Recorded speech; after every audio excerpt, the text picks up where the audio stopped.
ರಾಧಾಳದ್ದು ಒಂದು ವಿನಂತಿ ಇದೆ. ಮೊದಲು ಅವಳು ಮುಖ ತೋರಿಸ್ತಾಳೆ, ಅದಾದ್ಮೇಲೆ ಶ್ರೀಕೃಷ್ಣ. ಸಖಿಯ ಇಚ್ಛೆ ನನ್ನ ಪಾಲಿಗೆ ಆದೇಶ.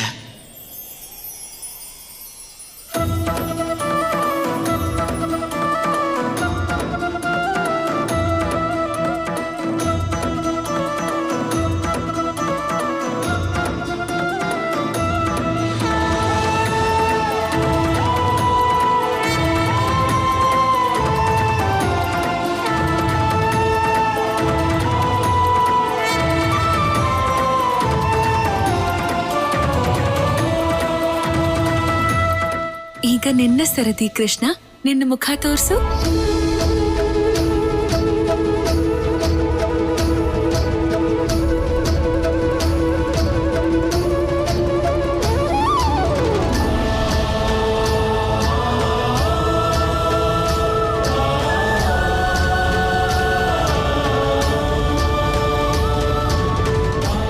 ಏನಾಯ್ತು ಕೃಷ್ಣ, ನೀನ್ ಯಾಕೆ ನಿನ್ ಕಣ್ಗಳನ್ನ ಮುಚ್ಚಿದ್ಯಾ?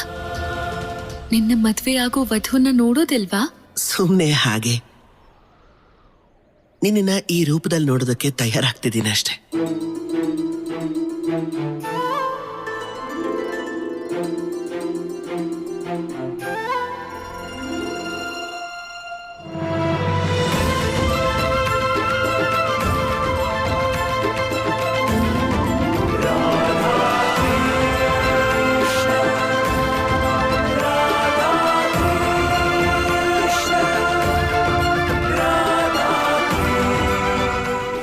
ಇವತ್ತು ನಿನ್ನ ಸೌಂದರ್ಯಕ್ಕೆ ಹೊಸ ಅರ್ಥ ಬರ್ದಿದ್ಯಾ ರಾಧಾ? ನಾನು ನನ್ನ ಕಣ್ಣನ್ನ ಯಾಕೆ ಮುಚ್ಚಿದೆ ಅಂತ ನಿನಗೆ ಗೊತ್ತಾ? ಇಲ್ಲ, ಹೇಳು. ಮೊದಲನೇ ಸಲ ನೀನು ಗೋಲೋಕ ಬಿಟ್ಟು ಇಲ್ಲಿಗೆ ಬಂದಾಗ ನನಗೆ ಒಂದು ಮಾತು ಕೊಟ್ಟಿದ್ದೆ. ಇನ್ನು ನಾನೀ ಕಣ್ಗಳನ್ನ ತೆಗೆಯೋದು ನೀನ್ ನನ್ನ ಕಣ್ಣು ಮುಂದೆ ಬಂದಾಗ. ಸತ್ಯ ಏನು ಅಂದ್ರೆ, ನೀನು ನನ್ನನ್ನ ನೋಡೋದಕ್ಕೆ ಎಷ್ಟೋ ಸಮಯದವರೆಗೂ ಕಾದಿದ್ಯಾ ರಾಧಾ.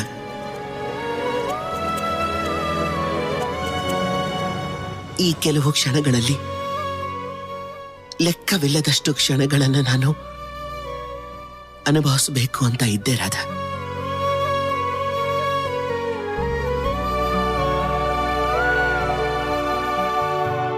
ಬಹುಶಃ ಇಲ್ಲಿ ಎಲ್ರೂ ಅದೇ ಕ್ಷಣಕ್ಕೋಸ್ಕರ ಕಾಯ್ತಿದ್ದಾರೆ ಅನ್ಸುತ್ತೆ. ಮದ್ವೆಯಲ್ಲಿ ಯಾರು ತುಂಬಾ ಸುಂದರವಾಗಿ ಕಾಣ್ತಿದ್ದಾರೆ ಅಂತ, ನಾನಾ ಅಥವಾ ನೀನಾ ಅಂತ.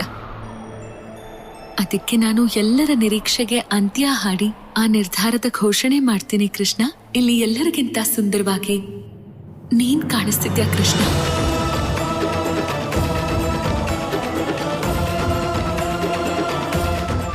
ಯಾಕಂದ್ರೆ ಈ ಸಂಪೂರ್ಣ ಬ್ರಹ್ಮಾಂಡದಲ್ಲಿ ನಿನ್ನ ಹೃದಯಕ್ಕಿಂತ ಇನ್ಯಾವುದೂ ಸುಂದರವಾಗಿಲ್ಲ. ಆ ಹೃದಯದಲ್ಲಿ ಅತಿಯಾದ ಪ್ರೀತಿ ತುಂಬಿದೆ ಅಷ್ಟೇ. ನೀನ್ ಸುಂದರವಾಗಿರೋದು ಯಾಕೆ ಅಂದ್ರೆ ನಿನ್ನ ಹಾಗೆ ಪ್ರೀತಿನ ಇಡೀ ಜಗತ್ತಲ್ಲಿ ಯಾರೂ ಮಾಡೋಕ್ಕಾಗಲ್ಲ. ನಿನ್ನ ಪವಿತ್ರವಾದ ಪ್ರೀತಿಯನ್ನ ಪಡೆಯೋದಕ್ಕೆ ನಾನೀ ಪ್ರಪಂಚದಲ್ಲಿ ಯಾವುದನ್ನ ಬೇಕಾದ್ರೂ ಕಳ್ಕೋಬಹುದು.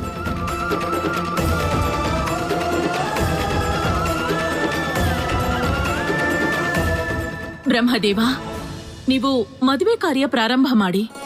ಇಲ್ಲ ಅಂದ್ರೆ ವಧು ಮತ್ತೆ ವರ ತಮ್ಮ ಪ್ರೀತಿ ಮಾತಿಂದ ನಮ್ಮನ್ನು ಹೀಗೆ ಅಳಿಸ್ತಿರ್ತಾರೆ. ಸರಿ, ಬನ್ನಿ ಮದುವೆ ಪ್ರಾರಂಭ ಮಾಡೋಣ.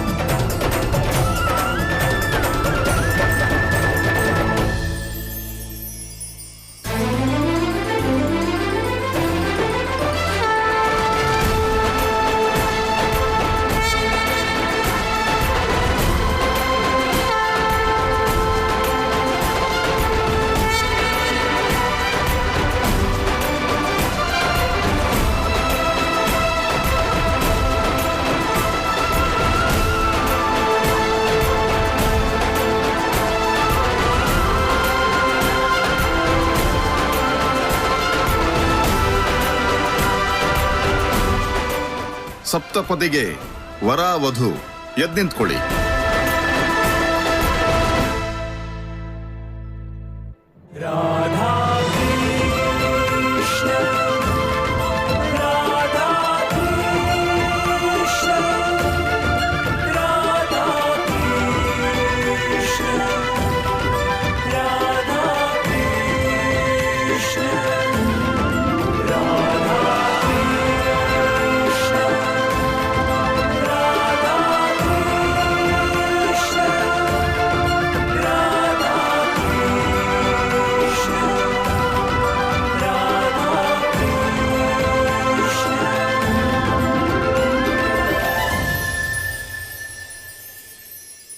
ದೇವಿ ರಾಧಾ ಮತ್ತೆ ಶ್ರೀಕೃಷ್ಣರ ಈ ಪವಿತ್ರ ಅದ್ಧೂರಿ ಮದುವೆ ಇಲ್ಲಿಗೆ ಸಂಪೂರ್ಣವಾಯಿತು.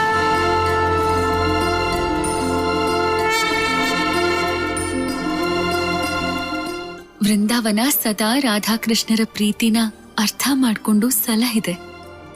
ಮತ್ತೆ ಇವತ್ತು ವೃಂದಾವನದ ಇದೇ ನೆಲದ ಮೇಲೆ ನಮ್ಮಿಬ್ಬರ ಮದುವೆ ಸಂಪನ್ನವಾಗಿದೆ. ಈ ಜಾಗ ಶಾಶ್ವತವಾಗಿ ನಮ್ಮ ಹೃದಯದಲ್ಲಿ ಅಚ್ಚಳಿಯದೆ ಉಳಿಯುತ್ತೆ. ಅದೇ ಕಾರಣಕ್ಕೆ ಈ ಜಾಗ ಇವತ್ತಿನಿಂದ ರಾಧಾ ಕೃಷ್ಣರ ವಿವಾಹ ಸ್ಥಳ ಅಂತ ಕರೆಯಲ್ಪಡತ್ತೆ.